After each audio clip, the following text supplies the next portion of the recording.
Je me suis fait opérer de la thyroïde et ma voix a changé. Que faire? Lucie a 45 ans.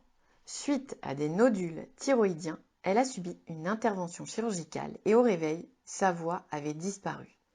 À 3 semaines de l'opération, elle ne retrouve pas sa voix habituelle et elle appréhende de retourner au travail.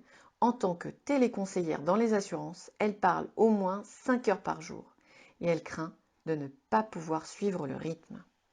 Les difficultés vocales que rencontre Lucie sont liées à l'un des risques d'une chirurgie de la thyroïde, l'atteinte du nerf récurrent, qui permet aux cordes vocales de se rapprocher pour vibrer et produire du son.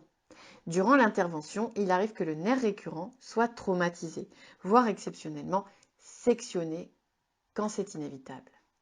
Il peut aussi y avoir un œdème, un gonflement passager qui va impacter la voix durant une période de quelques jours à quelques semaines. Entre 3 et 8% des patients opérés de la thyroïde ont des troubles de la voix transitoire et 1% des troubles de la voix définitifs. Qu'est-ce que la thyroïde? La thyroïde est une glande en forme de papillon, mesurant environ 6 cm de haut et de large. Elle est située vers le bas du cou, juste en dessous de la pomme d'Adam, près du cartilage thyroïde. C'est une glande qui produit des hormones, ayant notamment un rôle sur l'humeur, la température du corps, le poids et le transit. Derrière cette glande se trouvent les nerfs récurrents, qui permettent aux cordes vocales de s'ouvrir et de se fermer. Certaines maladies de la thyroïde nécessitent une intervention chirurgicale visant à enlever tout ou partie de la glande. C'est ce qu'on appelle une thyroïdectomie, totale ou partielle. Selon l'opération réalisée, le patient devra éventuellement prendre des traitements hormonaux qui remplacent les hormones habituellement produites par la glande. Comment fonctionne la voix? La voix est un instrument à vent. Nous avons 2 cordes vocales qui sont situées à l'horizontale au milieu du cou. En haut de la trachée, c'est ce qu'on appelle le larynx. On peut les sentir vibrer lorsque l'on pose un doigt sur la pomme d'Adam et que l'on fait un A un peu long. Quand on veut parler, l'air des poumons est expulsé. Il va remonter dans la trachée et rencontrer les cordes vocales qui vont se rapprocher et vibrer. Le son va ensuite être amplifié par toutes les cavités, résonateurs situés au-dessus du larynx comme la gorge, le nez, et c'est ce qui explique que notre voix change quand on est enrhumé. Nos résonateurs se sont temporairement modifiés. Les cordes vocales forment un V pendant la respiration et se rapprochent quand on parle, mais aussi à la déglutition.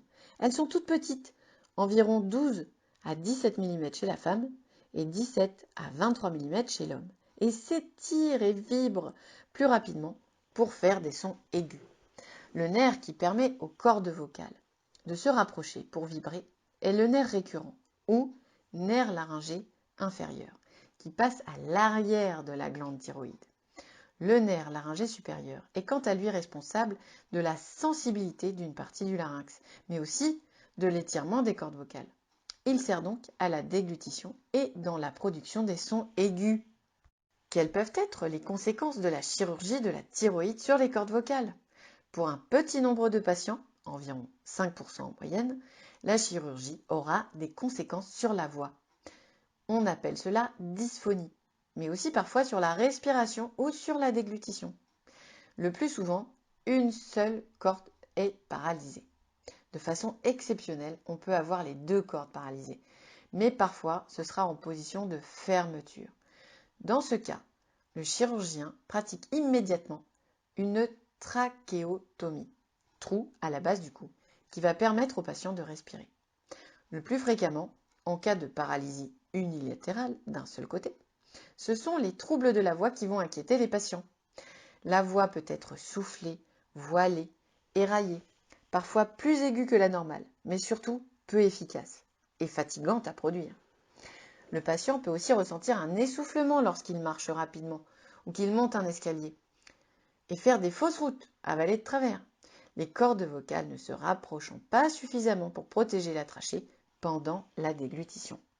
Dans quelques cas, si une partie supérieure du nerf est atteinte, le trouble de la voix sera généralement discret.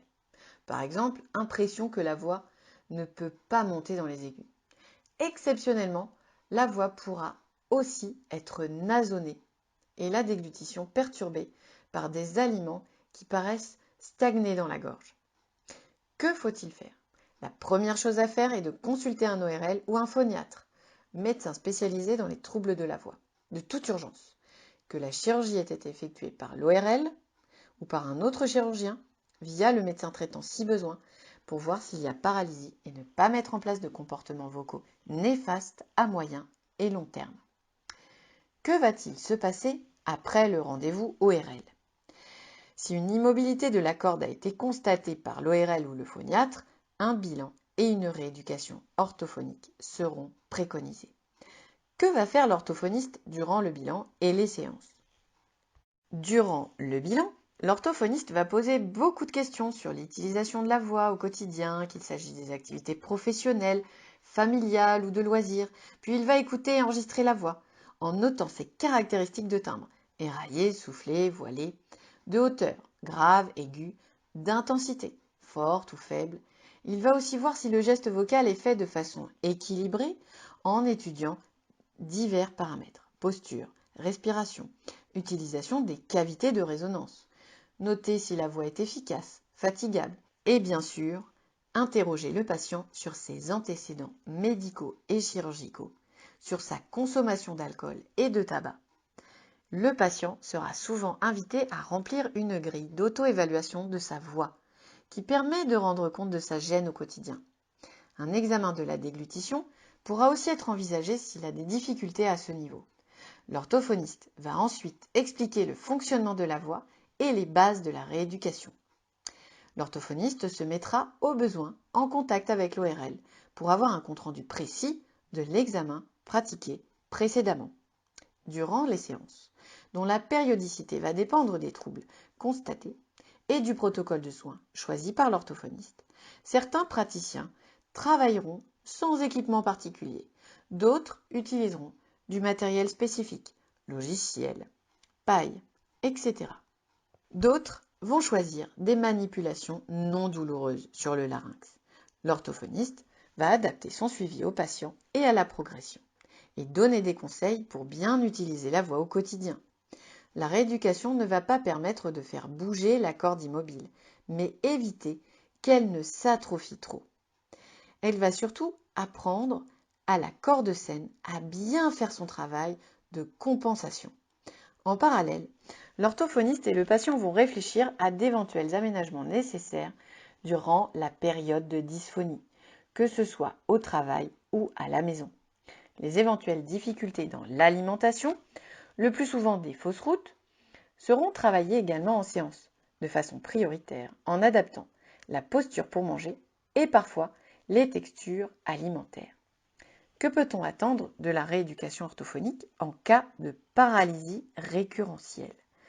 La première chose que l'on peut attendre, c'est un confort vocal avec diminution du forçage qui risque de se mettre en place. Bien sûr, on attend une amélioration de la voix en elle-même, afin que le patient retrouve son timbre, le timbre proche de sa voix antérieure. Si le nerf est coupé, la conduction nerveuse ne se fera plus jamais et l'on compte sur une bonne compensation de la corde mobile. Si le nerf a été abîmé, il se peut qu'il y ait une récupération neurologique, mais cela peut prendre longtemps et reste aléatoire.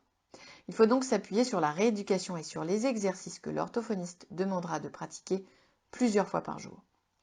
Au bout d'un certain nombre de séances, 10, 20, 30 ou plus selon le tableau initial, l'orthophoniste et le patient vont évaluer le confort vocal et le résultat acoustique obtenu. Et on prévoira au besoin un contrôle chez l'ORL ou le phoniatre. En cas de récupération insuffisante, d'autres options pourront être proposées. Injection de graisse dans une corde, chirurgie visant à rapprocher mécaniquement la corde. Ces solutions sont le plus souvent à envisager dans un second temps, en concertation entre le patient, l'ORL et l'orthophoniste. En conclusion, les troubles de la voix qui peuvent survenir après une chirurgie de la thyroïde demandent à être pris en charge en priorité par une équipe pluridisciplinaire, ORL ou phoniatre et orthophoniste, en lien avec le médecin traitant. La plupart des patients connaîtront une bonne récupération avec la prise en charge orthophonique, qui doit être précoce et régulière.